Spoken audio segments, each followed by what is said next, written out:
Supervisors meeting. We are reconvening our meeting from this afternoon for a discussion on our cannabis workshops. This discussion will specifically be around taxation. Tonight we have with us Joe Campbell Blair, who's been holding these workshop type discussions for the county. Joel, please feel free to get us kicked off tonight.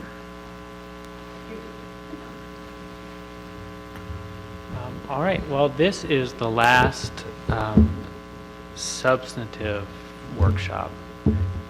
When we're done with tax, we will have covered land use, environmental impacts, administrative burden, code enforcement, basically everything that I think in kind of big picture terms the board really needed to know.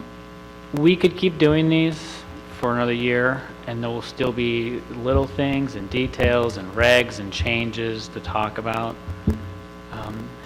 So if at the end of tax you have questions, I'd like to know them.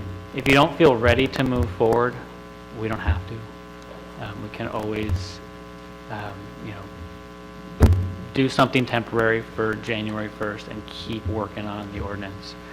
And whatever we end up doing can always be tweaked and changed over time.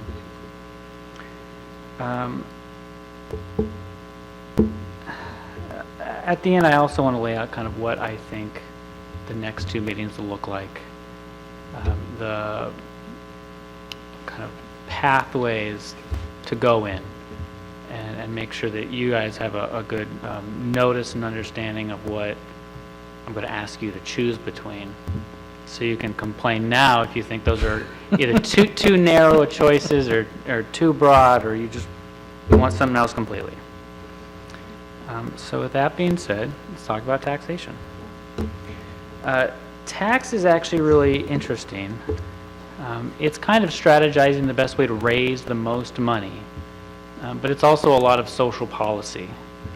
You know, we don't just want to make money, we also want to draw people out of the black market. We want to, if we're going to allow cultivation, allow our cultivators to be competitive with Humboldt and with Oregon. We want a tax regime that we can enforce and collect easily with little administrative burden, so that we can maximize the amount of money we have to spend on code enforcement or nuisance abatement or whatever else we want to spend that money on. So there we go. This is what the state is imposing kind of off the top. Everything that we can do as far as tax is going to be in addition to this. So it's a 15% excise tax on the average market value at retail, $9.25 per ounce of flowers and $2.75 per ounce of leaves. The normal state income tax applies to recreational and not medical. So on a hypothetical $100 ounce, that's about a 31.5% effective tax rate. We'll go through what other states are charging, so you can see, kind of the big idea is how much more can we put on that and still allow people to come out of the black market? What room is there for the county to tax? And so this excise tax is on the average market value. This is a new addition in the governor's trailer bill.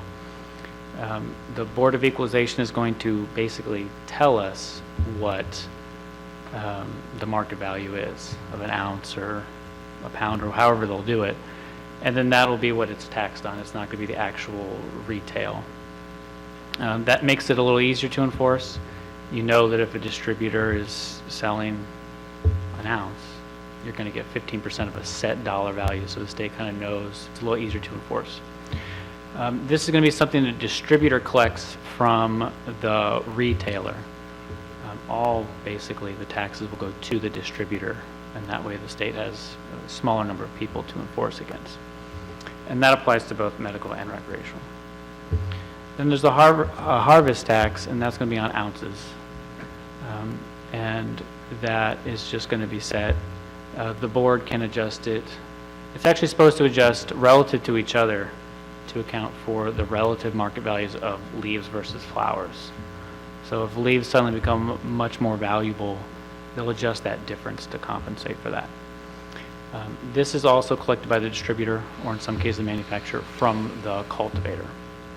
So on both ends of the supply chain, the taxes are being collected by the distributor and remitted to the board. You know, no other state is doing this mixture of kind of per unit tax with a percentage. And so I always thought it was interesting and kind of strange. But the Blue Ribbon Commission, led by Lieutenant Governor, right before all of this started happening in 2015, had an interesting report that I think sheds a lot of light on what the state might have been thinking. And that's that they're trying to balance kind of the competing ideas in a taxing situation.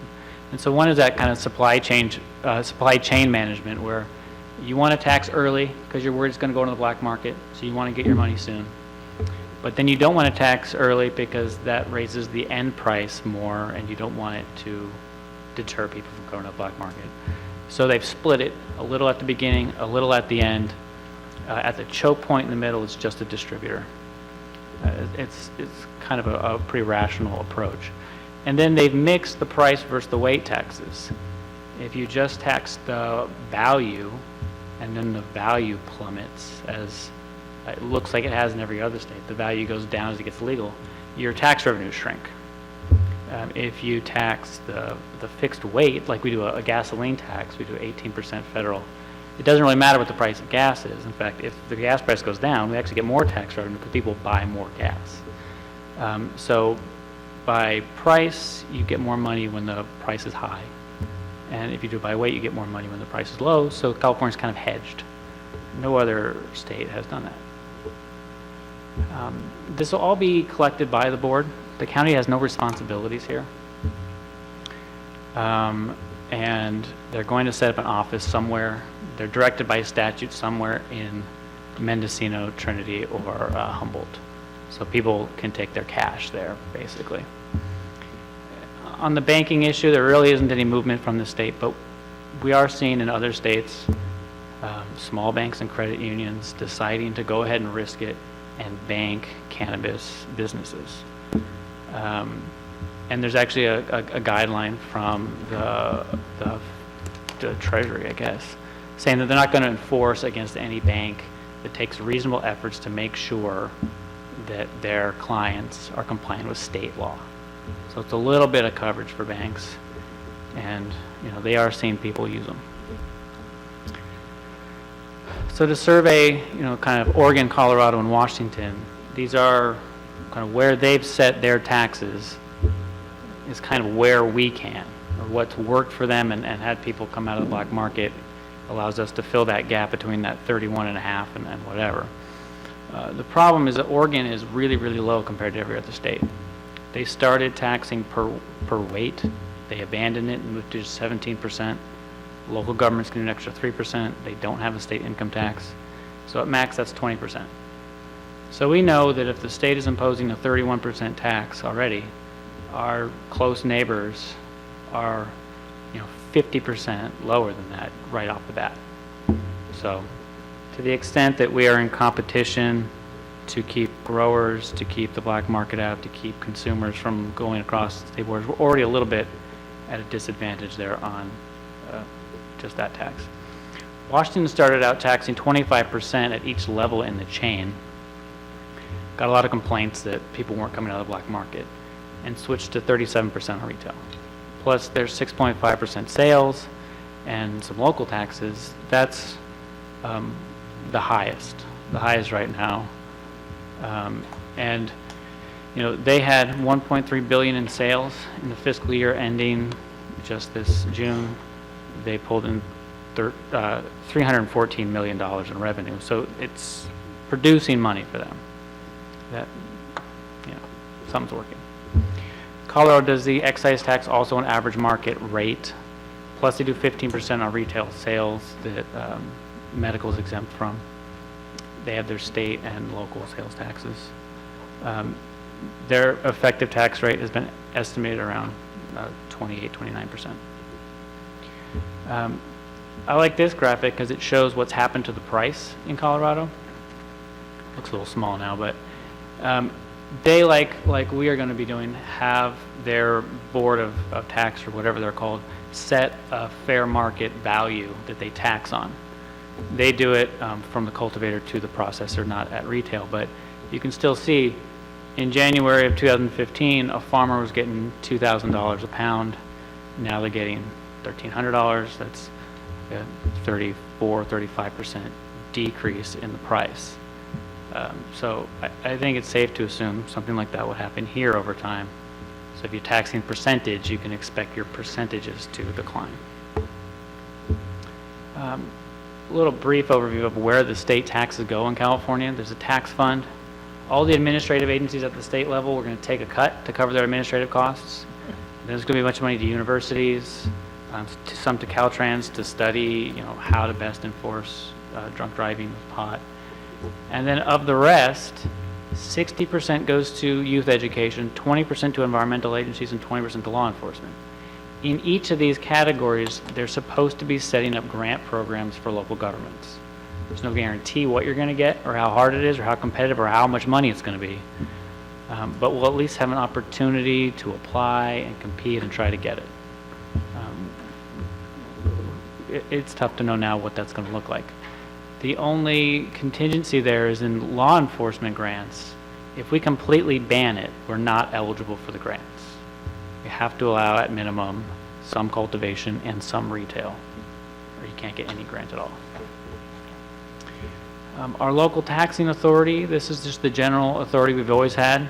We can license any lawful activity, any business, and tax the license. And this is specifically in the unincorporated area of the county.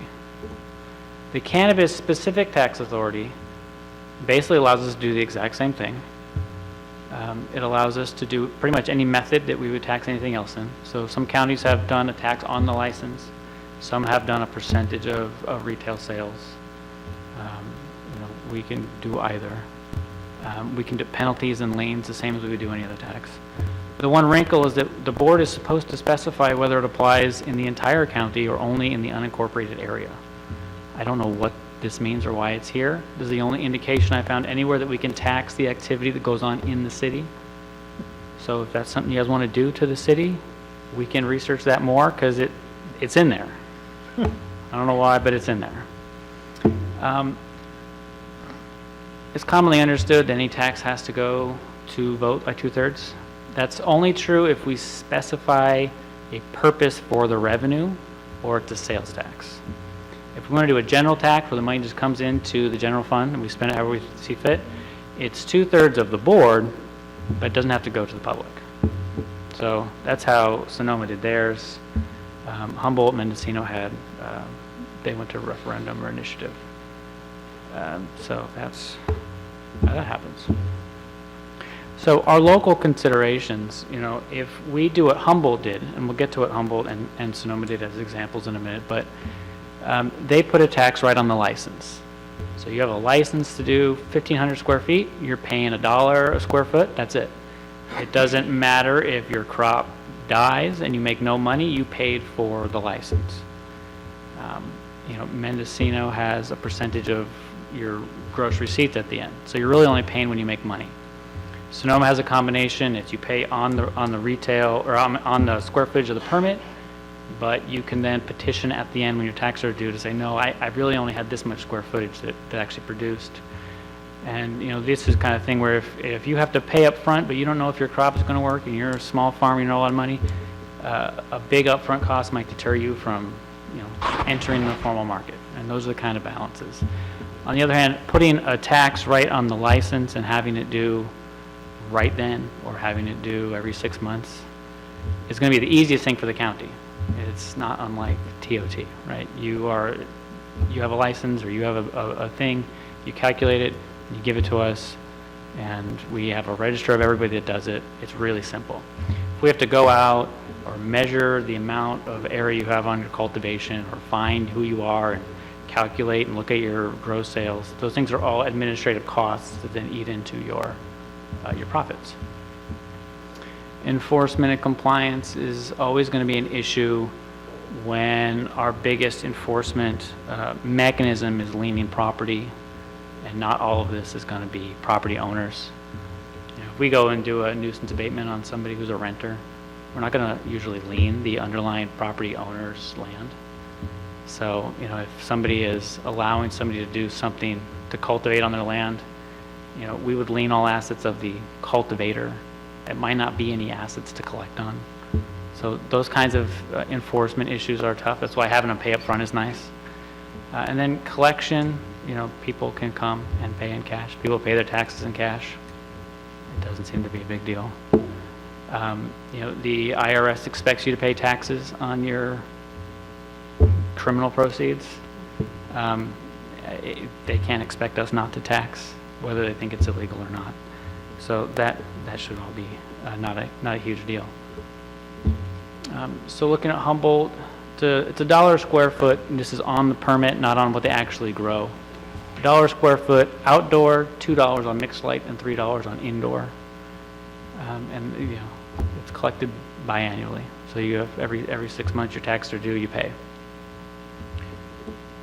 Sonoma, like I said, does the same thing, except you can have an adjustment at the end if the square footage you actually grew is not what was on your permit. That seems a little more fair. Those taxes are paid quarterly instead of every 6 months. It's not clear when exactly you go and ask for the adjustment. If you've been paying every quarter and then you finally get to harvest, do you ask for a rebate? I don't know, but it's, you know, something to think about. And then, you know, every business is just registered with the tax collector. You know them all. You know if they've paid. You know, it's kind of just, you're expecting them to behave like a regular business, like, you know, proper legal business. This is the way Sonoma has their ordinance or their tax broken down. These are just examples. It's not all of them, but you can see it's progressively more per square foot as you go up in the amount you're allowing. So if you're only got 25 plants, that's a, you know, however many square feet 25 plants takes, it's $1 a square foot. They also, unlike Humboldt, have put a percentage of gross receipts on some other activity. Dispensaries, 2%, manufacturer, 3%. We haven't discussed in great detail cultivating or retail or manufacturer. Partly because they're not that complicated. They're like any other business. They're not going to have complicated secret issues. You know, you put them in the zone where they belong. And partly because kind of the North Coast zeitgeist is much about cultivation, and that's kind of what's been on people's minds. So that's what we've focused on. But, you know, those are issues that we can talk about more, the retail and the other stuff. So that's tax. It's not really that complicated. We can do it. We can choose which activity to tax and how to collect. So, you know, if there's questions about that, or there's questions about anything else we've ever talked about, you know, ask away. Certainly. Thanks, Joel. I want to seek some clarity on the medical versus recreational. So let's give a hypothetical that the board leans towards a medical piece. Mm-hmm. But medical at the state level is exempt. It's only exempt from state sales tax. It's not exempt from our local quarter that we charge, 0.25%, and it wouldn't be exempt from any other taxes that we put on it. It's so only the state's 7.25% that medical is exempt from. We don't collect on medical currently under 215, do we? No, we've never taxed 215. I don't know if anybody has. Could you? Could you tax? Well, you definitely can now, right? Okay. Could you have taxed it before this whole regulatory regime went in? Questionable. Well, you know, the normal general purpose tax statute says on all lawful business. It's never been commercially lawful. You know, even under the co-op model, it's not a profit-seeking endeavor to sell it. So can you tax just probably not is the answer. Okay. Yeah. And then the other question I had, and this goes back to, I'm getting confused with permit fees versus taxation? One and the same, different, separate? They're different, and it's important. Permit fees flow out of our police power, the power to permit and regulate. Our tax authority is a specific grant. So the permit fees have to be reasonably calculated to cover the cost of enforcement.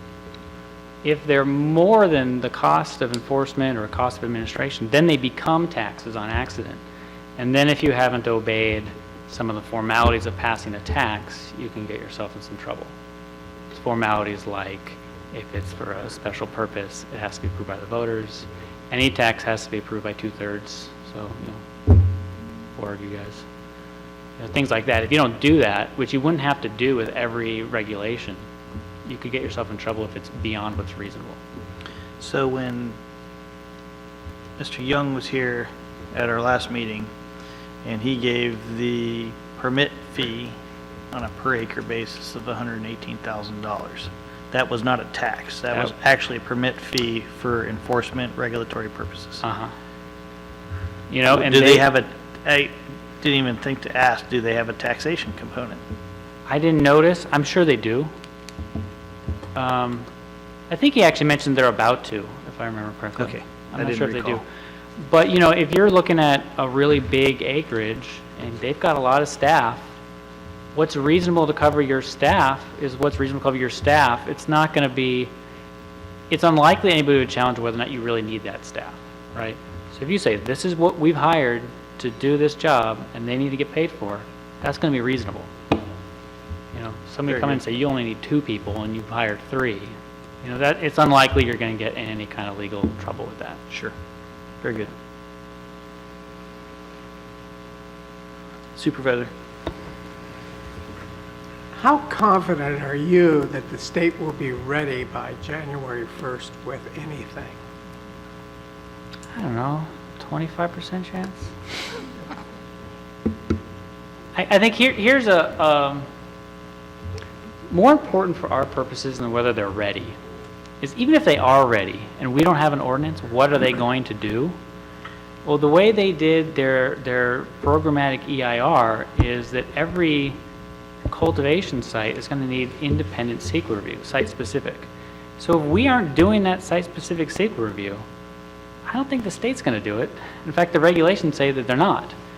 So if we don't pass an ordinance at all, the state may have the statutory authority to pass them in our silence, but functionally, I don't see how they're going to.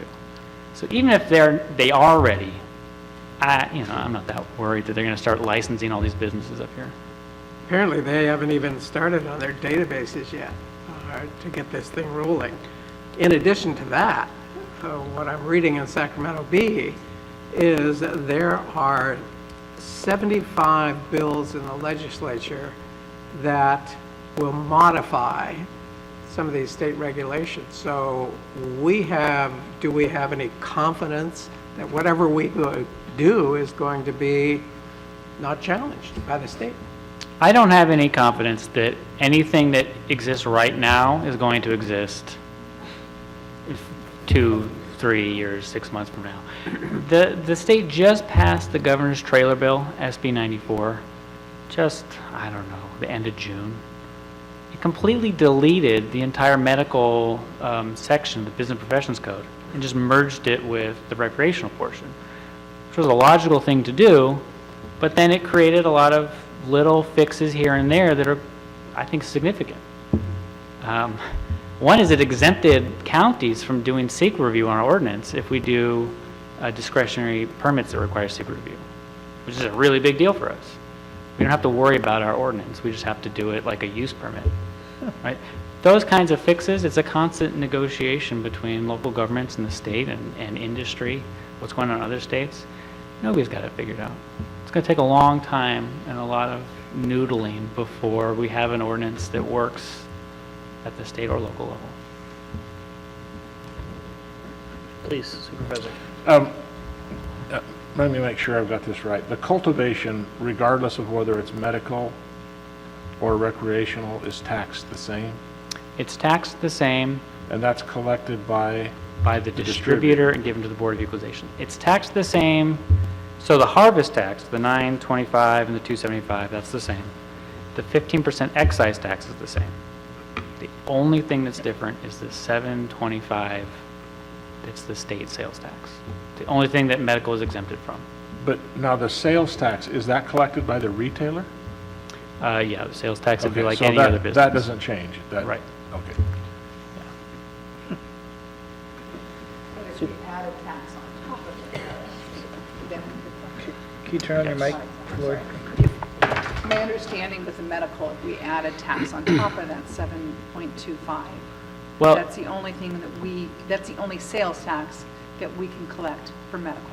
Well, yeah, so we already have, a 0.25% sales tax in the county, and that is going to apply to medical. The reason that a new sales tax for cannabis isn't probably the way to go is that we can't specify which things the sales tax will apply to. If we pass another sales tax or increase that sales tax, it's just going to apply to everything that's sold.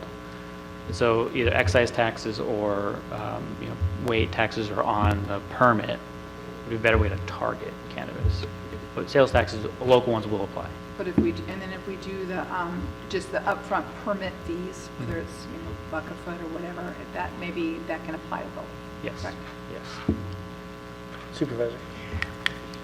Current law is 6 plants, current law. That does not change with any ordinance or any law right now. That's our current law. Current law is- Are those taxed at all? Would that- No, because that's not commercial. Those are Okay. for your personal use. Okay. Medical, recreational. Right. All right, tell me a little bit about these grants. If the county opts out not to enter into a growth or a cultivation or a distribution of any commercial activity, it would be ineligible to apply for what, these grants? The only grants that the law specifies we'd be ineligible for are the law enforcement grants. Oh, I see. We might still be eligible for the education ones, the kind of health and human services loans or grants, and any kind of environmental cleanup or remediation grants that CDFA or wildlife have. And again, I don't know what those are going to look like or how big they're going to be, but we're not specifically excluded from those grants the way we are from law enforcement grants if we don't have some activity. So our current ordinance for medical use under Prop 215, what is it? Well, so we don't really have an ordinance. What do we have? We have a statement of basically what 215 is. It kind of just a reflection of state law. But as a general principle, a duplication of a state law is not a valid law. We kind of just have like a statement of good intent that the state is doing this and that's our law. What we did have was a 99 plant law for medical. And we repealed it in 2008. It lasted about 5 years. I don't know why it was repealed, but I can guess based on the timelines, the medical marijuana program was in 2002. It added to 215, and it created the cards, and it created the co-op model, and it limited medical to 6 mature or 12 immature plants in 2002. 2008, a court case said that that was not valid. You can't restrict a voter initiative, a proposition like 215, without another proposition. So to the extent that the medical marijuana program restricted 215, it was preempted. To the extent that it added rights, like the card program or the co-op, it was valid. So then we repealed our 99 right about the same time. I don't know if it's the same reason. It's not my interpretation that our 99 plant rule was invalidated by that decision, since ours would have been regulatory and not criminal. And 215 has only ever applied to criminal immunity. Is there a recommendation to, as John Young said, clean up? Do we need to clean up our current policy or whatever the heck we're calling this thing for 215? Well, yeah. Huh? Please opine. Well, we have lots of things in our county code that are interesting.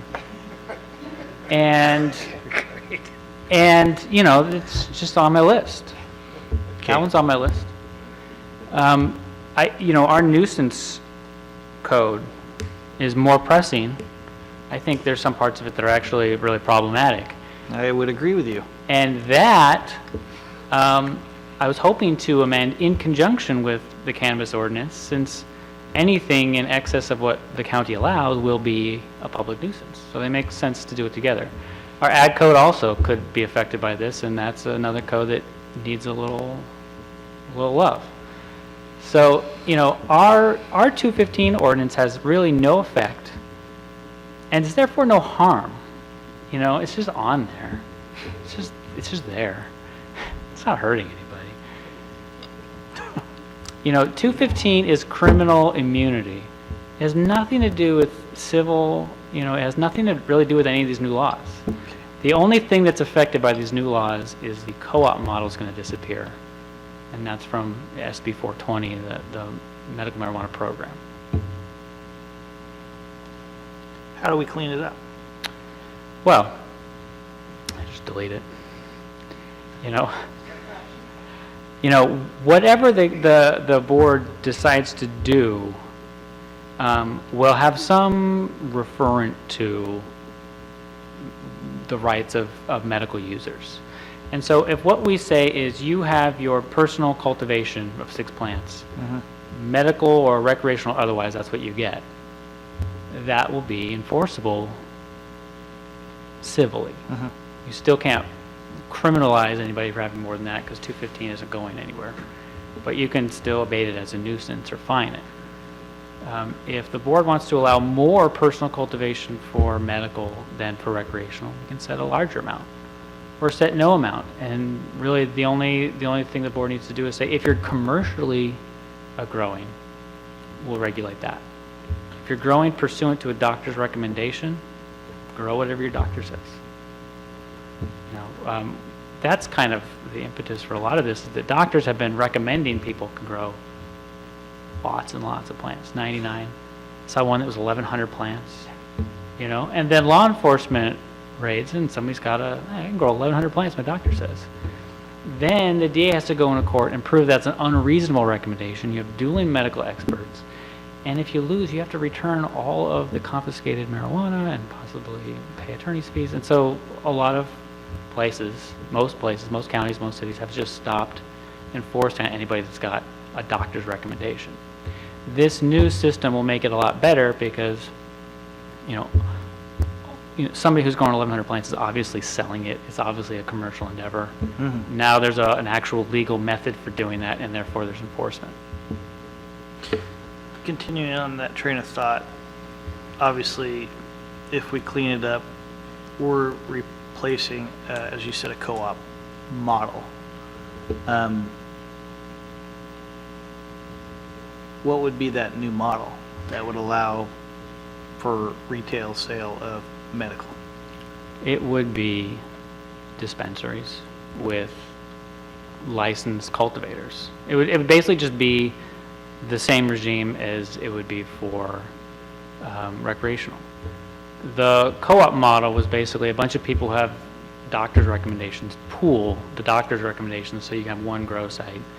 They still weren't allowed to sell it to people who were outside the co-op. They had to be registered as a mutual benefit corporation, all this stuff. That's going to go away 1 year after the state gives notice that they're going to start licensing. It's supposed to be on January 1st, but who knows when it's going to happen. But a year after that, the co-op model goes away. So once people are allowed to buy medical cannabis, it'll probably become much less of a patient's rights issue whether they can grow more than 6 plants, which is where a lot of people's heads right now. It's a patient's rights issue. You should be able to grow as much as you need. Sure. If you can get it like any other medicine, you'll have much less of a need to grow it. But not everybody's a farmer. Not Not everybody's a everybody farmer. wants to grow. Not everybody probably should grow.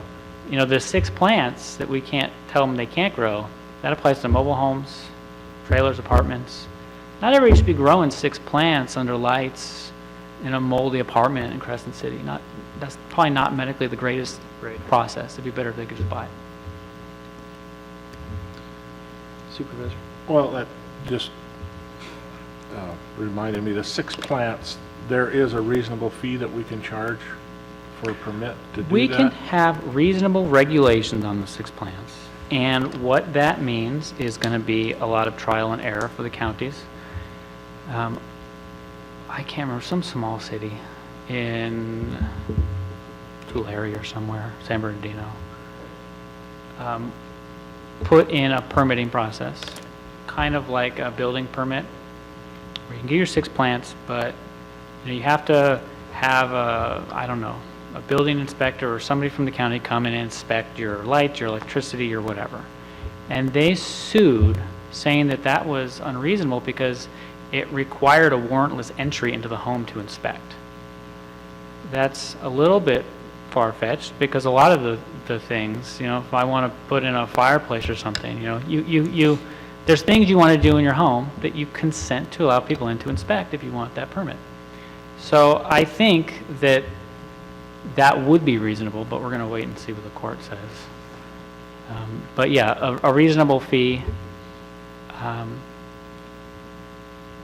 It wouldn't be a license, it'd be a permit, a register, I don't know. Whether we can tax those 6 plants, I think is an open question, but one that I would expect to lose on in the long run.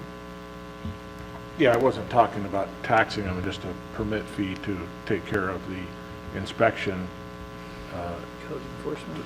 code enforcement or whatever, to make sure that the grow is safe for health and I think that would be reasonable. I think Safety. then there would be some issues, once you apply for a license, now you're a registration, you're not public record, now everybody knows that you're growing pot, now you're on file, do we have privacy issues and Public Records Act issues, all stuff we can work out in time.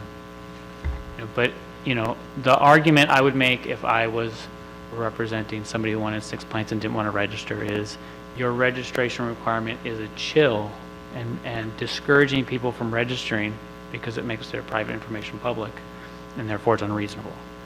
I'm not saying that's a winning argument, but I'd make it if I was them. That's what I would do. Really, I would recommend, a pretty soft touch on those regional regulations until we see what holds up in other places. I don't see any reason why we need to be the ones that prove what's reasonable. Well, Delaware County shouldn't be a guinea pig for anything. Right. Really. And there's a lot of uncertainty, and that uncertainty causes hesitation, specifically from this board, I think, and tiptoeing into what could be either a medical ordinance or a recreational ordinance or a combination thereof. But I think it's wise, given the state of the state, to tiptoe, potentially, and that's just my personal opinion, not to say no, but to tiptoe into something. Well, I think a really good example of that being true is Humboldt got sued for their environmental impact report. But if they just waited until the new amendment, they would have been exempt from the requirement altogether, right? If you just wait and see where we land, it might save a lot of money and a lot of time and a lot of energy. Supervisor? Joel, 22 counties have opted out of any commercialization of growing or cultivating the product. Is that correct? I don't know if that's correct. I saw the list, and I thought I'd given that to you. You gave me the list. So the list was a blend of cities and counties. It wasn't just counties. There's 540 cities and counties. So I don't know if 22 have opted out. I don't know. One of them was Lake County. I know for a fact Lake County is just this month floating a proposed ordinance to allow large scale, on the largest scale possible, unlimited growth. So a snapshot, one moment in time, this county has banned.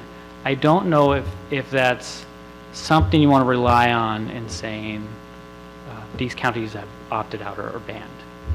Every county is in process, and who knows where anybody is ultimately going to land. Calaveras jumped out in front, and then they banned it. Yeah.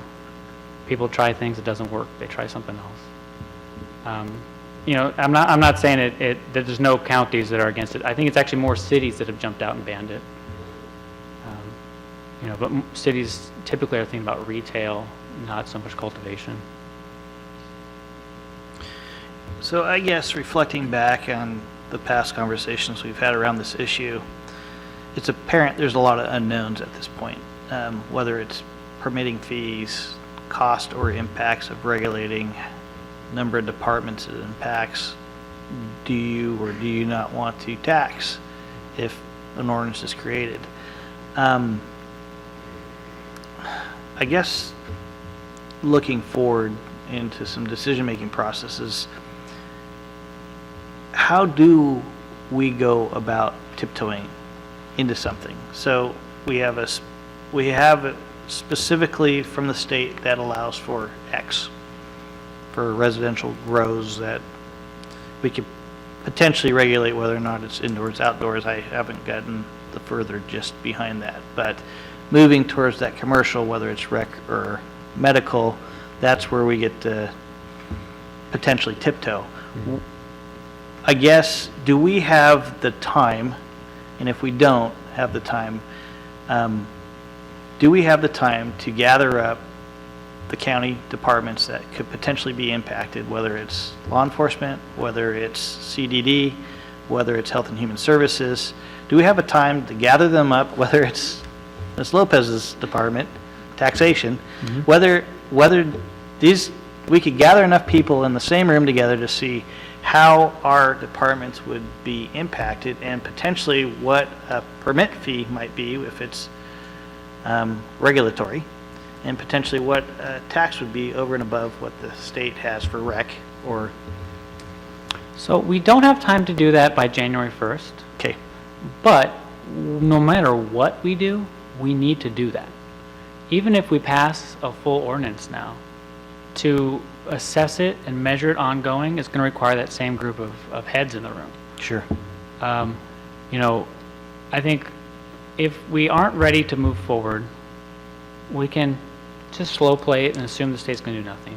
Or a little more safe is to ban it or do a moratorium and keep working on it. And that's not going to make the community growers happy, because it's going to take what right now is a gray area and make it illegal for them. Sure.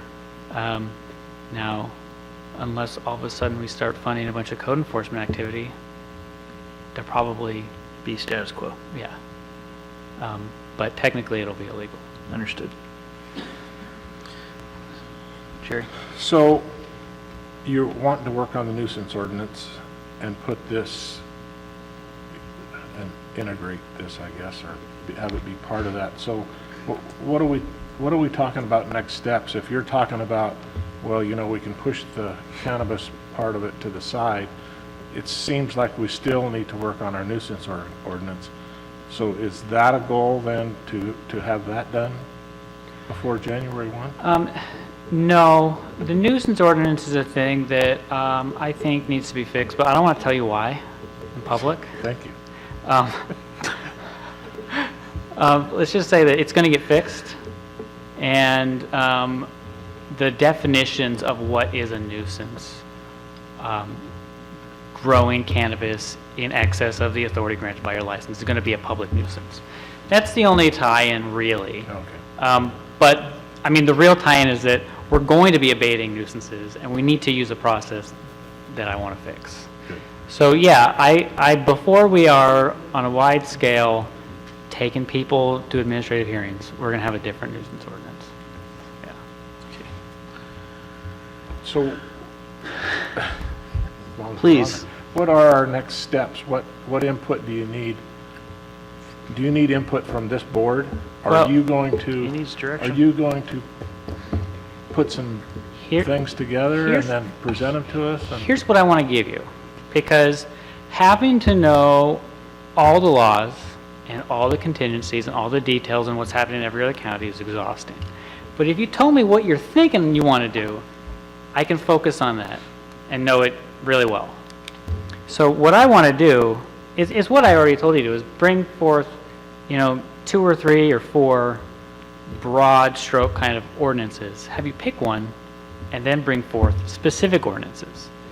And here's what I want those ordinances to be, the broad ones. One is a ban, right? Nice and easy.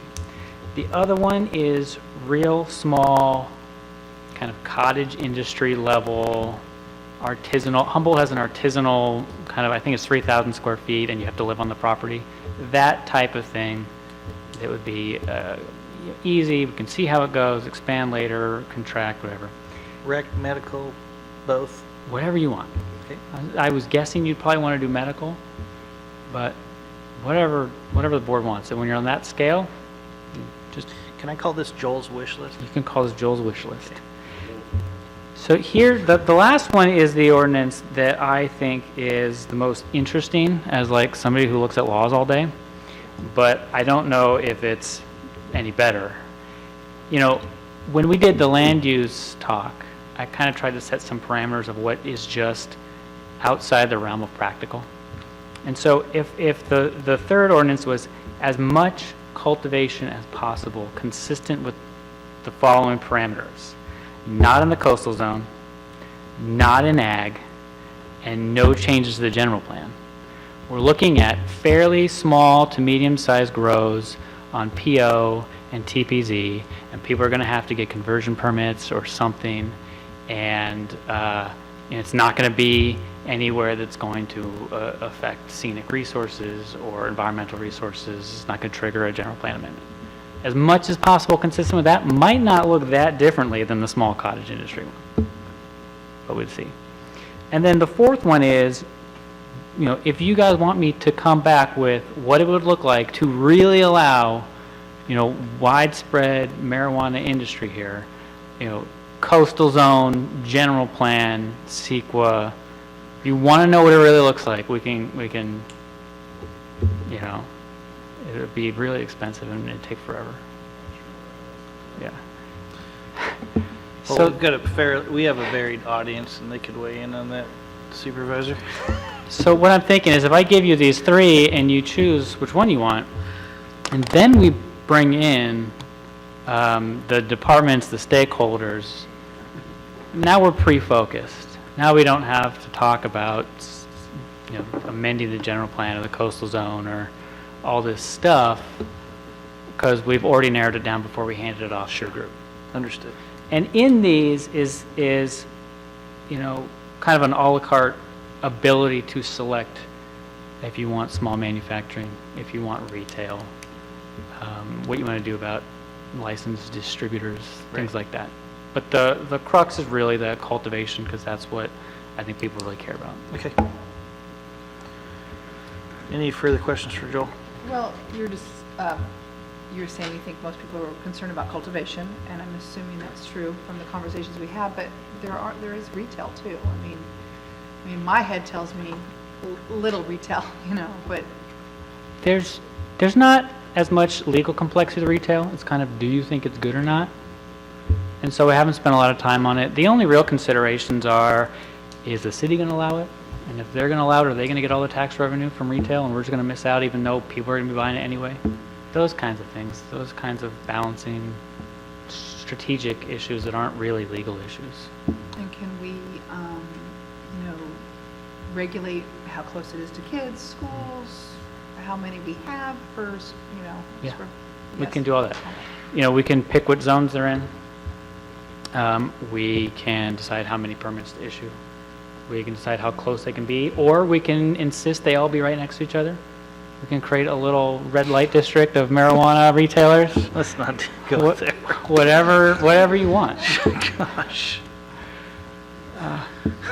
You know, and then there's more things at play when you really want to get into what kind of signs can they have, Okay. right?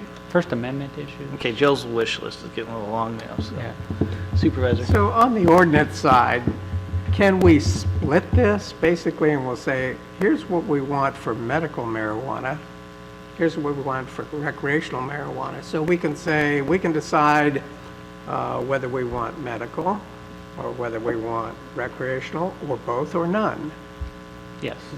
And then you can develop, whatever we decide here, then you can develop the ordinance on what we've decided. Yes. If you want to attack both of them at once but treat them differently, we can do that. If you want to just do medical and wait on recreational, we can do that. If you don't like medical and you just want recreational, we can do that. At some point, you know, we're going to have to get into what is medical. It's not clearly defined under state law what makes it medical. Really? Yeah. I'm going to totally blow this, but isn't it just, I mean, when I've seen packaged stuff, it has the THC, is that correct? So it has dosages. So if a prescription tells you how much you should be taking, I'm told that a person who has a card knows how much intake. So what other variations would there be? So I think there's 9 different chemicals in cannabis that get tested when it goes through testing. One is THC, one is CBD, and then there's like 7 others you've never heard of. One is just the oils that cause smells and tastes. What the difference is between medical and recreational, probably at the end of the day, is going to be about labeling. That probably is right. It could be, though, so right now we have proposed regulations for medical. We don't even have proposed regulations for recreational regime. So could it be that medical has stricter pesticide regulations? Maybe, but probably nobody should be smoking things with harmful pesticides either way, whether it's recreational or not. It's not 100%, medical isn't necessarily exclusive of THC. It's not like if it's THC in it, it's not medical. It's not that easy. It's an interesting experiment with mice in Belgium where they took these old mice who were having cognitive impairment and they gave them THC, not CBD, but THC. Basically brought them back to their youth. I think it's a future Alzheimer's medication. It's just, it's all complicated and we'll see where it goes. There's also, do we have to test? Do we have to go out in the field and say, well, this is a high CBD crop and have some kind of machine? I don't know. We'll get there. Okay. We'll get there. Supervisor? So, Mr. Chairman, this is directed to you. Do you have plans to put this on in the near future for the agenda on which way we want to go, if any way, and then we'll be able to direct him to what way we want to go on this, medical, recreational, both, none, that kind of thing. Like Joel said, this is the last of a series of workshops that really addressed every fine point that he could think of, from regulatory to taxation to land use. And I think we've got enough information behind us now to where this board could discuss with public input the best course of action, knowing that a lot of where the state's at is really where the state needs to be at this point. Knowing that piece of it, I would like to get Joel, maybe at a meeting sometime in mid-September, some direction, whether it's Joel's wish list, those 4 items that we pick, or some modification thereof. But I'd like to give him some direction mid-September that would give him time to react and get something crafted. Does that make sense? Okay. Well, I thought I heard this a little bit differently. I thought you were going to bring us some samples maybe, or some examples of some broad That's broad brush. what I'm stroke. proposing, is bring you these Bring us something 3. that we can look at. Yeah, the question will be, how are you going to choose between them? If each one of these has variables, like, the small thing, but medical versus recreational, how many votes are we going to have on all the pieces of this?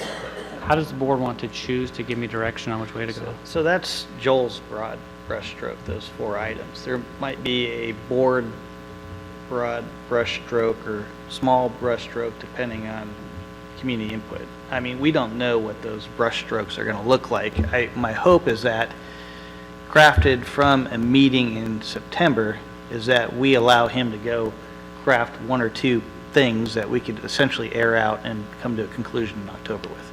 Yeah, I think that to get to actual ordinance language, I need some pretty specific, you guys to pick a path. Sure. And then, I'm sure whatever I bring back, you're going to want tweaked. I'm sure. So, if step 1 is pick a path in September, and step 2 is tell me you hate the path in October, and then in December we just ban it, or whatever you guys want to do, Sure.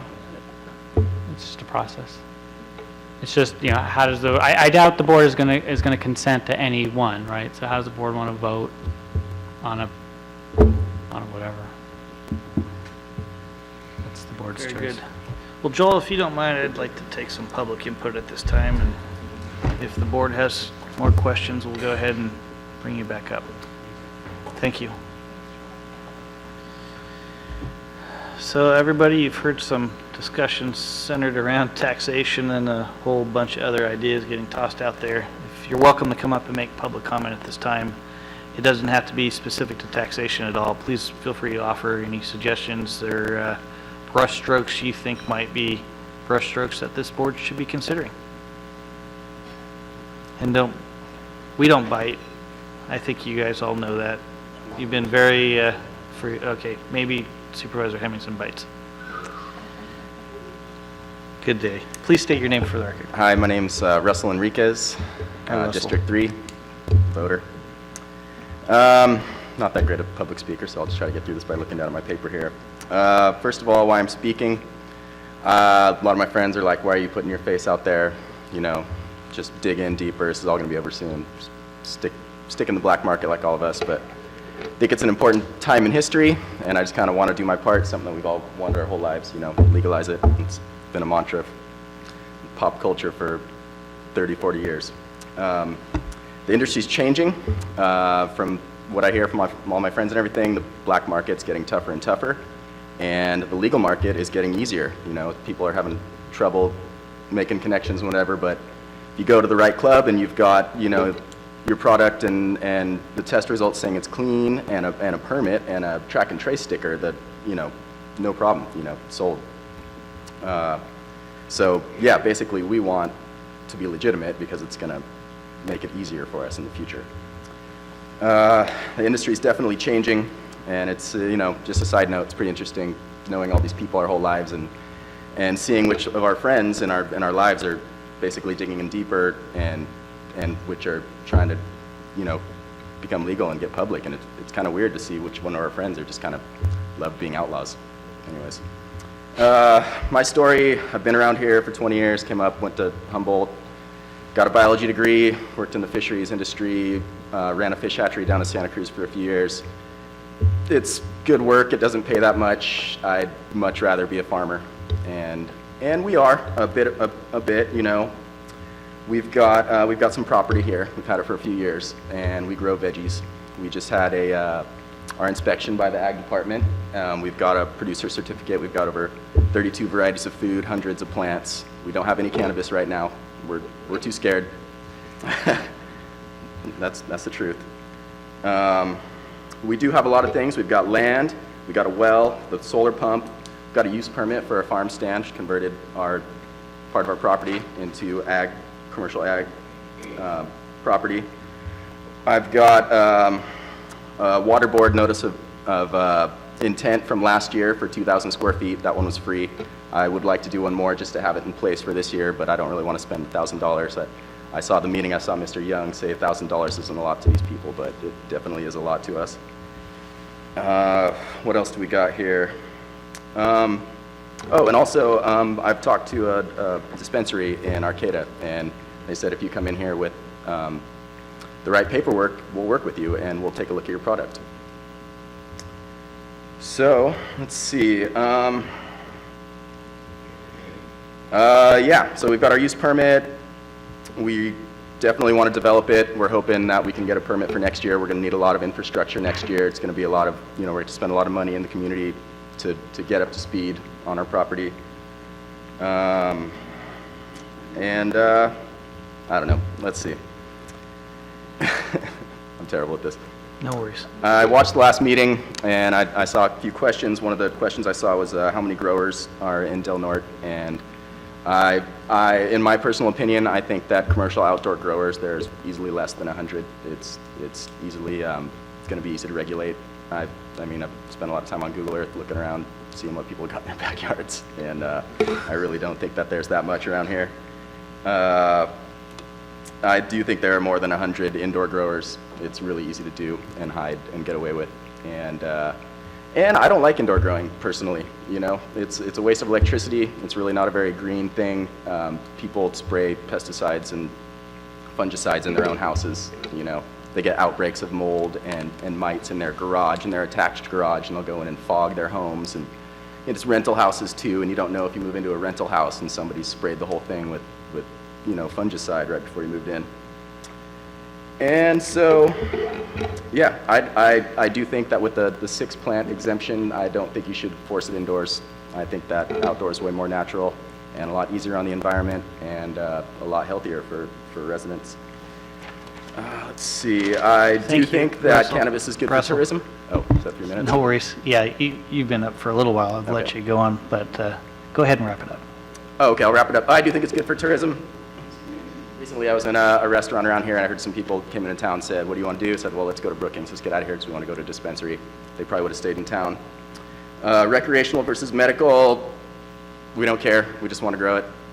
And another thing I'd like to add is that, we're farmers. We like to grow stuff. I would like to see some sort of program where people donate food from their cannabis farms, grow food as well, and donate to some program, maybe to a food bank. And I don't know if you can, make people do that, but maybe you could publish some sort of list and say, here's our cultivators and here's how much food they donated off of their farms this year.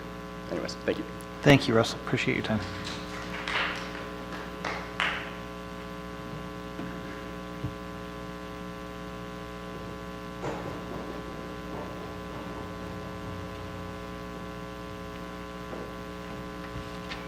Hello. Hi Good there. evening, everybody. My name's Eric Ginther, District 3 up in Gasky. Again, I want to, I certainly appreciate all of Joel's efforts as a community member. He seems to have done a really good job. He's got a lot of information. It's been presented really well. I think everybody's learned a lot during the process, you included, me too. I want to touch on something where I think we should be considering the difference between medical and recreational. The difference really is not much. People have been using recreational cannabis and they've been using medical cannabis. It's the same cannabis. There are certain cannabis strains that have higher CBD ratios and certain cannabis strains that have higher THC ratios. Like Joel said, those are the 2 main cannabinoids that are active in the cannabis plant that we use that are the most known. The reality is, within medical, THC is actually sort of required for some of the chemical processes that happen in, say, Parkinson's.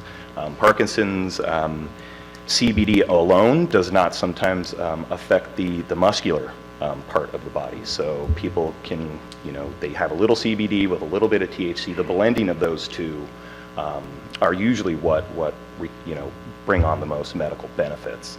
The difference, I think, between the medical and recreational when we move into licensing is pretty much negligible. All of our requirements for licensing, structural permits, security stuff, it's pretty much the same whether it be recreational or medical. The only difference that I see it from a business standpoint is that by only allowing medical, we're actually limiting our ability in the county to generate income, whether it be for cultivators, retail dispensaries, manufacturers, or whatnot.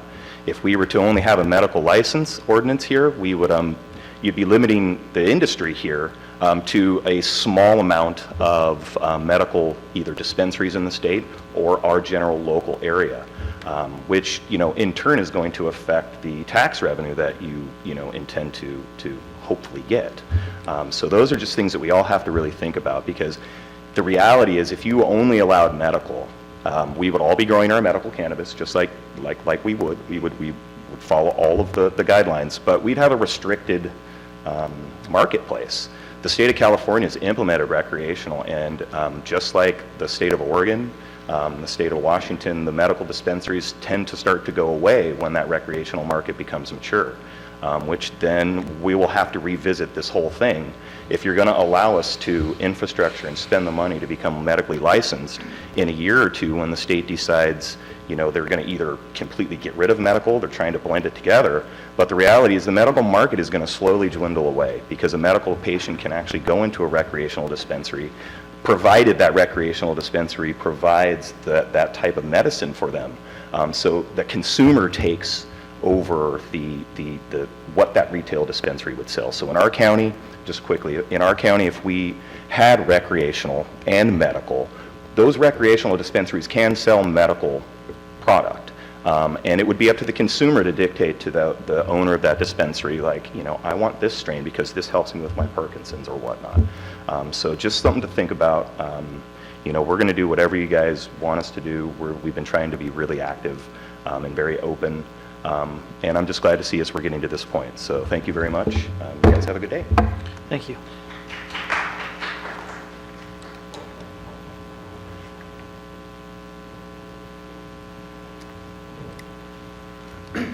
Jesse Davis, 3rd District, and this is a pronounce of Senate Bill 94. So this is the blending of the MCRSA, the Medical Cannabis Regulation and Safety Act, that was passed by the legislature in 2016, 2015, signed 2016, and then blending that with ALMA, the recreational proposition passed by the people. And so they blended them together the best they can, and this is the text of it. And so just you guys probably already have a copy of this by your bedside, or you may not read it or may recycle it. Here it is. Gift to Joel? On record. No, you guys. Oh, okay. 5 copies. So you're on record as having it, so you can't say that you don't know anything about it. Thank you, JD. I wouldn't read it word for word. I have read it all the way through, but I think you should skim over it. I think you should look over the chapters at least. Spend an hour. And that's probably all it would take to just sort of skim over it with your highlighter, see if anything jumps out. It talks about the different license categories. I think you guys need to have a little more basic understanding of what's going on in order to make a good decision about things. So it may or may not help. This entire book's about blending?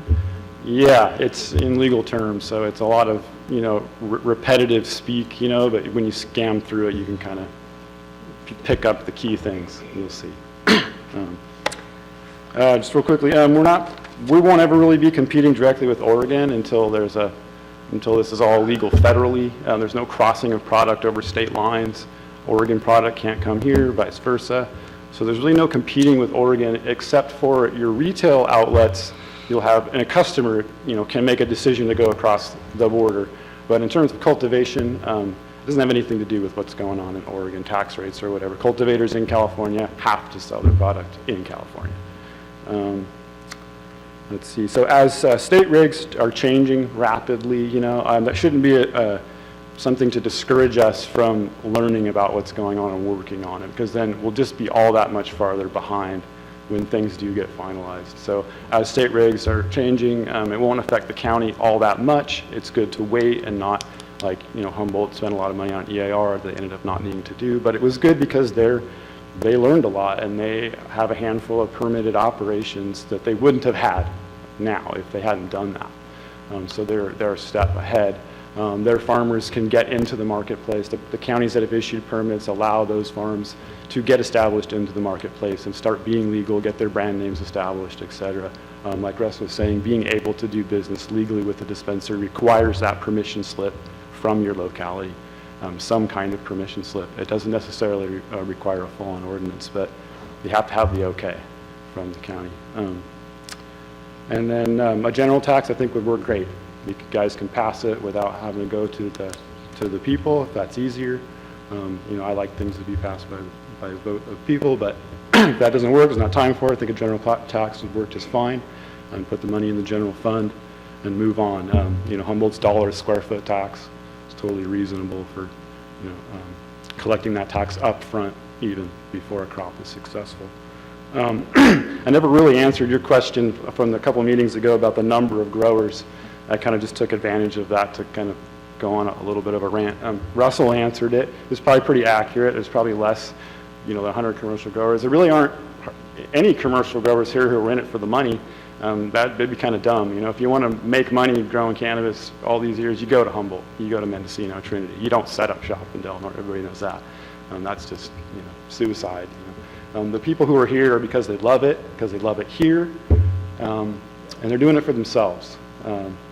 To produce for themselves or on a very small scale. It's, out of love for it, not to be hugely successful and profitable. I guarantee you there isn't one person here, unless they're just forced here, and they're doing whatever they can, but you don't come here to Del Norte you know, to blow it out in cannabis. And lastly, medical versus recreational. The only difference is it's medical if you have a doctor's recommendation, period. If you don't, it's recreational. It's the same flower, it's the same plant. What you say you use it for isn't really relevant. It's a legal issue. It's medical if you have a doctor's recommendation. That's really the only difference. So I think we can have a medical-only based ordinance. The questions you guys need to talk about, and separation, what Bob was talking about, separating, it's not so much recreational and medical. You need to separate personal from commercial. Those are the two really different conversations and different ordinances that will come out. Your ordinance for regulating personal cannabis, whether it's medical or recreational, is going to look very different from how you regulate commercial cannabis, whether it's medical or recreational. Now that's your distinction. Your personal cultivation, you know, it's your 6 plants, or it's under medical, so it's not regulated by numbers. It's whatever your doctor says you can grow. These are your personal things, and that's a very different set of conversations. It's a totally different ordinance that deals with completely different issues than a commercial ordinance that's geared around how are we licensing operations, whether it's a farm or a dispensary or a manufacturing outlet or a distribution center or a processing center. These are money-making ventures. How do you regulate that? I think it's totally different. About covers it. Thanks. Thanks, Jesse.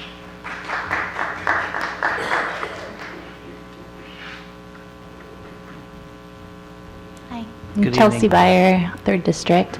I'd like to thank all of you for taking the time to discuss all this, have all these meetings, and take all this community input. And thank you, Joel, for your excellent work as well.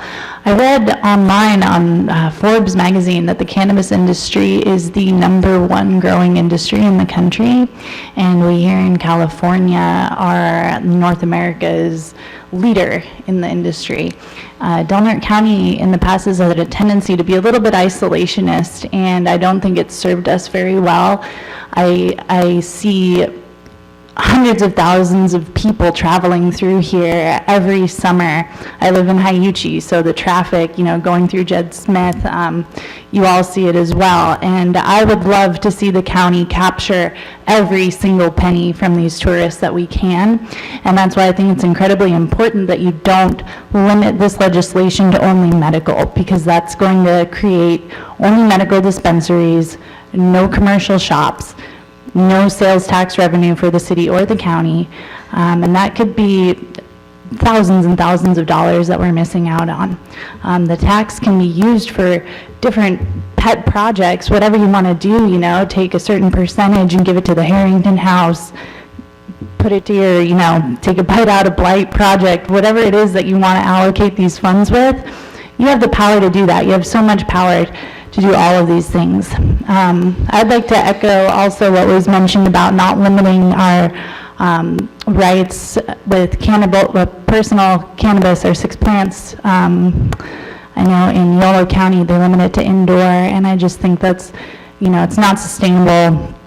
Everything that was said, I really think in Del Norte County it would be silly to force personal cultivation indoors, and yeah. I think that's all I have. Thank you. Thank you.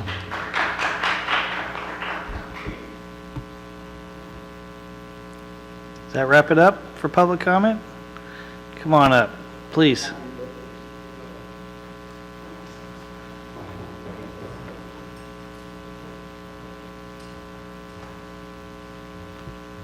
Hello, I'm Robert, District 1. I would hope as far as taxation goes that we would just look at this as an opportunity to bring industry to Del Norte. I know that our budget's about $100 million a year now, and it went up about $20 million and it didn't shrink back down. And it's about 1/3 of our GDP for the county. 1/3 of our GDP is county spending. So we really shouldn't look at it like feeding the county so much anymore, but feeding the people who have cut their cable, go to work without car insurance, that sort of thing is, you know. And so we would want to be, the farmers, I'm sure, would want to be kept as competitive as possible. So any little nickel and dime that can happen here, it might get you guys money for your projects, but it's going to make the farmer less competitive. As far as medical and recreational, it really doesn't matter, you know, as far as what they're doing, but you will limit half of their potential market, by telling somebody that they can't produce for one or the other. And the other thing I want to bring up was local access, because as you all know, I run Del Norte patients together, and I haven't heard much, in the cannabis workshops about whether we're going to have local access here. We've took a lot of time to form the organization. I've looked at went to Del Norte Child Care Council to make sure that we weren't too close to any licensed child care facilities. We've rehabilitated a rotten building, re-sided one side of it. It was, rotten to the public. We have signs that don't have pot leaves on them. It looks more like a church. We put things out in child-resistant bags. But really, I would like to leave the rest to you. I would be surprised if you didn't have any questions about, what the retail scene looks like in Del Norte County. What does the retail scene look like in Del Norte County? Well, right now, we're medical only, so we operate as a collective. And Are you the only collective? I think there's 3 operating right now. And if we're not given basically either an ordinance that we can comply with or a permission slip, essentially, that says that we are or will be in compliance with state law, and this is something you can do for the farmers as well, by the time a license is issued, you can get, you can at least keep these businesses viable, because they will be prioritized in for state licensing if you guys are behind them. If you're not, they will not. And I've said it before, and it's pretty blunt, but you'll be throwing away the only economic chance we've really ever had here. And I know everybody says, well, where is the land going to come from to produce all this pot? We have 4,000 acres. So 2012. You can find this information yourself that was claimed as lily production. And I mean, it literally is almost 1,000 times the economic potential with cannabis per square foot per acre. It's really not something to shrug off. But coming here and seeing the way that we want to talk about taxation, it makes it clear to me, I know how a second-class person feels like. You guys aren't talking about the right that we secured for ourselves. We voted for this overwhelmingly in this county. Nobody's talking about the great success and how we can protect our rights that we've worked for. We're talking about how a county that's probably spends too much money, really, can get more money for sometimes weird projects, the airport and that sort of thing. And I appreciate actually Supervisor Gitlin's, bringing up the cost of that. But I would like to have some questions. Or if you guys would like to visit sometimes, and take a look at what it looks like. I know I did this it wasn't years ago. I went up to Brookings and photographed the entities up there, and I photographed the liquor stores down here. And I sent on Facebook a photo to Roger with the liquor stores. I think at the time Roger was going for a billboard up there. And I said, while you're taking care of distasteful signage, and I showed him the pictures of the liquor store down at Elk Valley. There's a Marlboro billboard on it, telling you what to sell on Marlboros that week. And of course, you can go in and buy pornography and a crank pipe and all these sorts. They sell that, yes. And I said, my whole thing is look, these places are a pretty clean little venue compared to a lot of what we have going on in our community right under our own noses, But again, if you guys have any questions, I know Lori, last meeting, you brought up like a cake. You hate the idea of, we don't know what's in that cake, and a kid get a hold of it. So something like that. New state law, it pretty much bans cakes. All solid items are going to have to be scored into 10 milligram dosages. I think there's going to be a 100 milligram cap. And all these things are going to be child-resistant packaging and then redundantly put into another child-resistant exit bag. Of course, kids can still get into it. I got the exit bags for the organization, and the first thing I did was give them to my kids. My 7-year-old, you can cut through them with scissors, of course, and he says, "Can I use scissors?" Well, yeah, But and then again, is my 7-year-old going to be interested in, what's inside of it? It's really more about the teenage element, but so I mean, it was clear at the last meeting that you guys have a lot of questions. We still don't know how a lot of you stand on. Do you believe, Supervisor Hemmingson, that your local constituents should have access to medical cannabis without going to Brookings or Arcata? Or do you believe that they should have access to recreational cannabis now that we voted for such a right? I mean, we know how Supervisor Gitlin feels, and I think Supervisor Cohen, I think, has been, I have a sense of how she feels, you know, and Supervisor Berkowitz, but we're, you know, there's definitely some questions that I think that you fellas need to ask Fair enough. of our end. Thank you. Thank you. Robert, appreciate your time. Mr. Peters. Okay, if you want to continue being chicken down there and let the girls go before you, that's fine. All good. I gotta get this over with. Welcome. My name's Kelly Strachan. I am also a terrible public speaker, but I'm gonna try and make it quick. I just want to echo what Jesse said. We're here because we love it. I love the Smith. I love the beaches. I love the redwoods. I don't want to do anything to destroy that, but I would like to grow cannabis legally on a farm. We're not going to make millions here. We're going to just kind of squeak by. We're kind of seeing this as a job opportunity where we can work the land and enjoy our area. We want to farm. I'm Russell's partner on the farm, and we want to grow veggies. The dream would be to be as awesome as Ocean Air Farms, but I'm still learning. I'm new, we're tiny, but we're tiptoeing our way there. And you can do it all organic, you can do it super clean, you can do it, it doesn't have to be a big monocrop, it can be mixed in with veggies and tomatoes and flowers and everything. It doesn't have to be a disaster. Like Russell said, we got our producer certificate. They came up, they did an inspection, it was $5, it was easy. But just think about it, keep it small, easy to regulate, and we want to follow the rules, we want to be able to stick around and enjoy this place too. That's it. Thank you.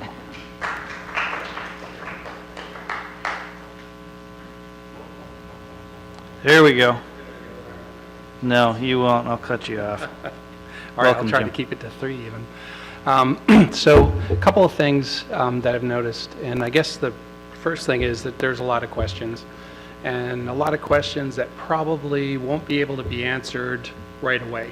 I mean, you set a policy, you get unintended consequences, things come up. But when we're talking about, you know, possibly putting together an ordinance, I'd like to just make a recommendation to do that as a policy experiment.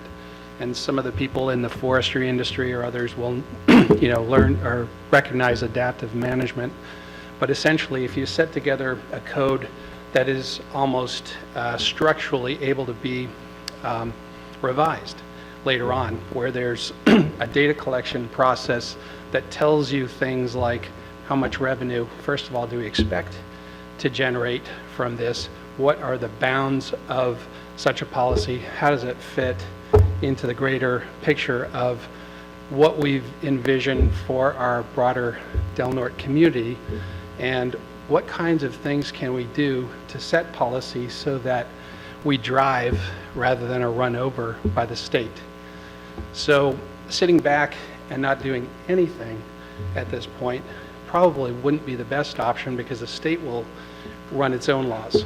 If we have our own experience to be active participants in driving input into the state, the chances are we'll be able to drive our own car rather than, you know, what people who favor a Jefferson state argue against, is that we have no input at all.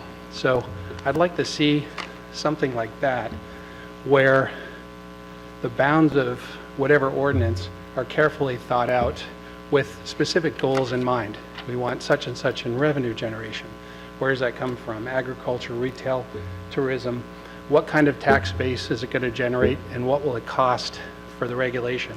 If we have a position that's created out of this through a nuisance or something like that, can there be an intelligent gathering part of that job description so that you guys can come back after a year of what you've decided and see where we're going with it?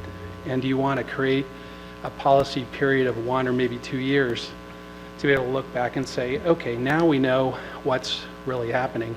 Now we'll make some well-informed decisions that are based on our own experience rather than everybody else's. So That's all I have to say for that, I guess, and that the economics make sense because we don't want to burden our budget any more than it already is. Thank you for those comments, Jim. Okay, any further public comment? Seeing none, we'll go ahead and bring it back to the board. I do want to address a point that Mr. Dorigo brought up, and I understand that specifically when you ask about Bob or Jerry or Lori or Supervisor Gitlin's already stated his position, but I think it behooves us, and the reason that we've gone down this workshop path is we really want to educate ourselves and know as much as we can before we walk into potentially one of those situations where we could create more of a burden on local government than we need to. And having a preconceived notion per se running into this doesn't do our constituents any good. So keeping an open mind, as I believe most of us have as we've walked down the last several months, I think benefits everybody in the community to know that we're going to stay fairly neutral until a decision is finally made, and we're going to listen to as much input as possible. And since I've been on the board, I think we've taken an inordinate amount of time specific to this because it's such a, in many people's opinions, such a large impact on this community. Whether you support it or you don't, people are on both sides of this. And so we're going to play this out, and we're going to try, I think, to express as a neutral position as possible until we arrive at a decision that directs Joel to craft a small brush or a broad brush stroke. But my hope is that we do keep that open mind and allow the conversation to unfold in a natural path without basically saying, I don't want to see this here. So if that makes any sense, I hope it does, but that's basically where I think I've been trying to come from as somebody who sits up here, and I'm hoping the rest of the supervisors do too. And then one of the other things I'd like to add, and I think it speaks to another statement that was made specific to this passing overwhelmingly in the community. You know, and I've gone out and I've talked to a lot of folks, people I know about it, you know, and the opinion varies. I've met people that voted for it, and I've met people that voted against it. The ones that I've spoken to that voted for it, they're speaking specifically to, I want to be able to go out and purchase it and smoke it. They're not speaking from a cultivator standpoint or retailer standpoint. They just wanted to use. They are sick of the discussion after 50 or 60 years of debate. They just wanted to be able to have it legalized. There wasn't specifics around commercialization of it like we're having a discussion here now. So I think that the cautionary approach, the educated approach that we're taking now, I think behooves the county, and it behooves us because we just don't honestly know the impacts to the government associated with a limited general fund budget. And hopefully we'll get there. And how that we get there, supervisors, is hopefully what we can give Joel some direction on so he could craft something in a timely manner.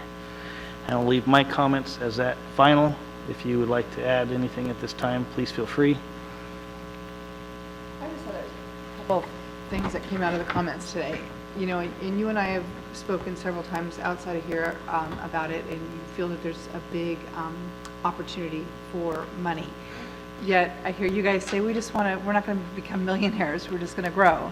So it's interesting, you know, some thoughts are there's millions to be made, and others are, no, we're just here to enjoy the scenery and do. So it'll be really curious to see what plays out on that, you know, what will really happen. The other thing is the black market. What do you guys think is going to happen? I mean, you got 100 growers, you know, this isn't the only opportunity of this board has had. We have been to lots of cannabis workshops over the past 9-10 months. And that you hear that, but then, you know, you hear some of our constituents in other places say it's going to be years to get rid of them. I'm hoping that because you say there's only 100 growers, that it won't be as difficult for us compared to those counties that got 3,500 growers, you know, and I don't know, just kind of your thoughts on it. Do you think it's going to be a big issue? Do you think they're going to go away? JD? You think it'll always be there?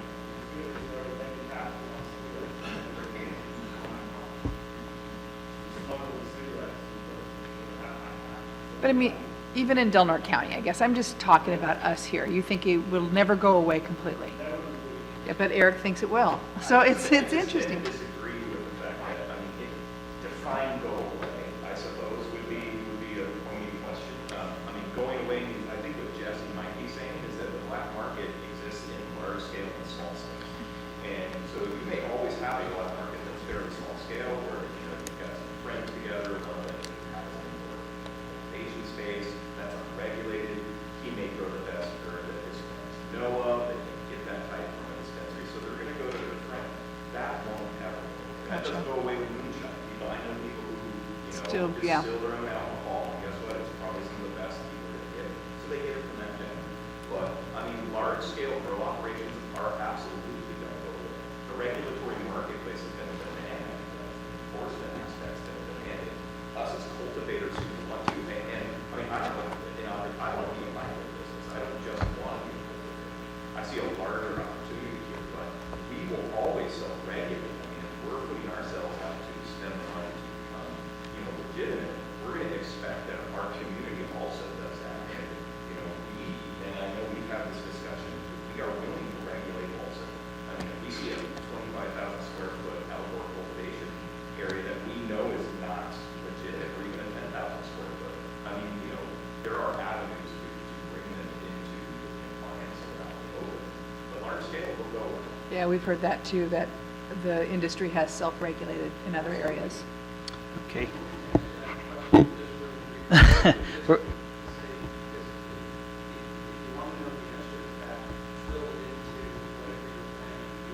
Right. Yeah.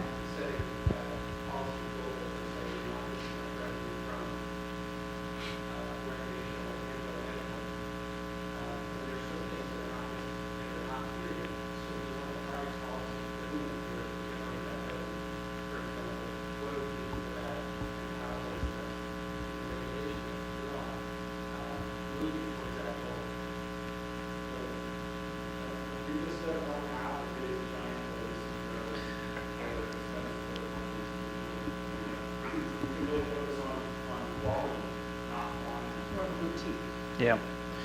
So, thank you for that exchange. I know it's, sorry, public, you couldn't hear that. I should have probably brought some of you guys back up to the microphone, but there'll be other opportunity to talk. So, I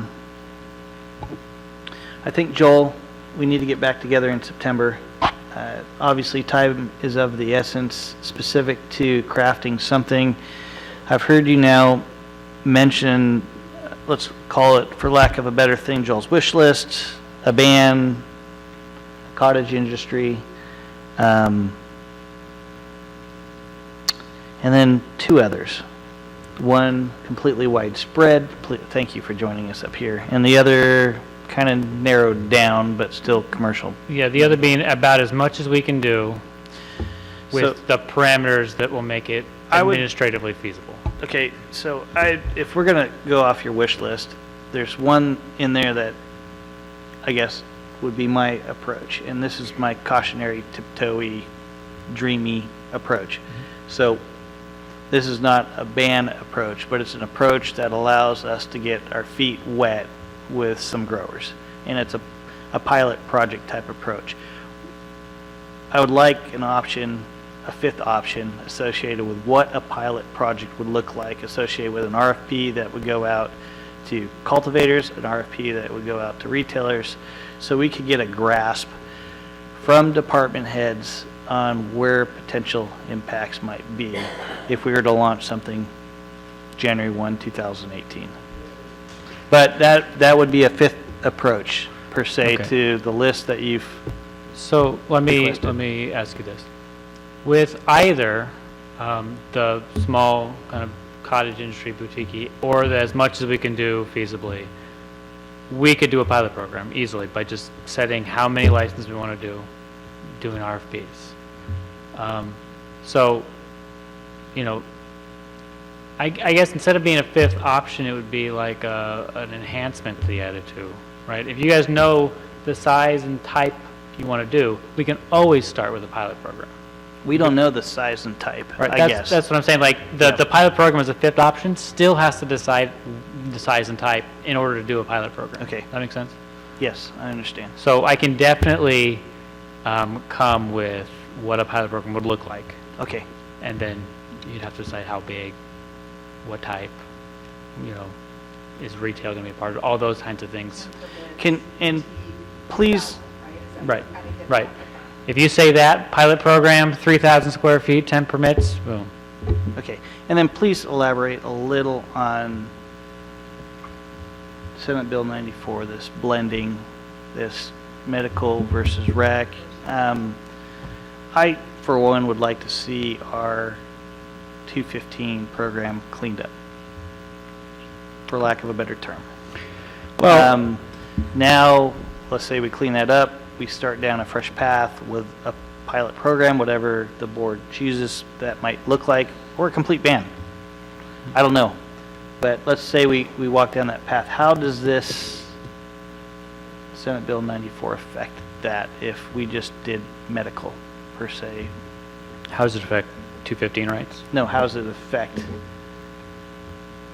Will it affect, let's say we just did medical. Does Senate Bill 94 affect us just doing a medical Not ordinance? really, not really. It's a blending ordinance, though. It says rec and medical, right? Yeah, so the state passed the medical regime, and then the proposition passed the recreational. It's hard to adjust the proposition because you have to do it by another proposition. So the only thing the state really could do to make one uniform system was to make the medical mirror the recreational. And that meant specific changes, like the vertical integration that's from Prop 64 now works for medical at the state level. Originally, it was you couldn't hold two licenses kind of in the supply chain.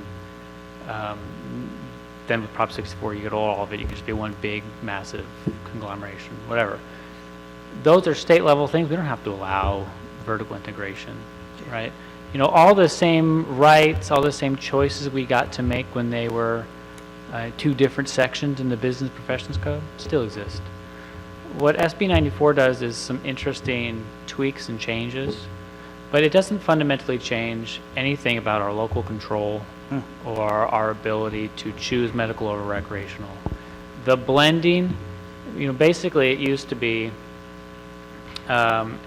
in the medical portion of the Business Professional Code, a bunch of licenses, a bunch of categories. And then Prop 64 said, and we're going to use those, right? Now those have been moved over to the section that was Prop 64. And there's a little section that says, you know, when you have your license, there'll be an M designation for the medical version of it.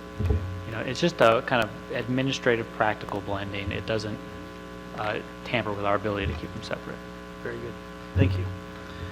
Questions for One Joel? last question for Joel. Thank you. It's my understanding that, I think someone said there's 3 retail right now. Yes. If we do nothing come January 1st, are they now, they can no longer? I'm assuming these 3 retail are under the collective model, which isn't really retail. It's kind of Co-op? membership like a co-op. Okay. That won't go away. That'll be phased out 1 year after the state starts licensing. So our non-active, or, you know, we're come January 1st and we're still fiddling around, or we're looking at pilot programs, that won't affect them It won't affect them In year 1. in year 1. in year yeah. 1? Okay. In year 2, yeah, they'll have to switch over. Hopefully we do. Plan on it. I'm sure you'll force us into getting our act together. Depends how you look at it. Very good. Thank you, Joel. Really appreciate your time. Do you want to set a date for September now? Give these people the maximum amount of notice? No, I think we'll work with Kylie. Okay. I wish we actually had done that prior to getting in here then. We'll work with Kylie, get the word out. Yeah, we'll work with Kylie to get the word out to the board. Thank you, Joel. All right. We're adjourned. Thank you, everyone. Appreciate your time again this evening.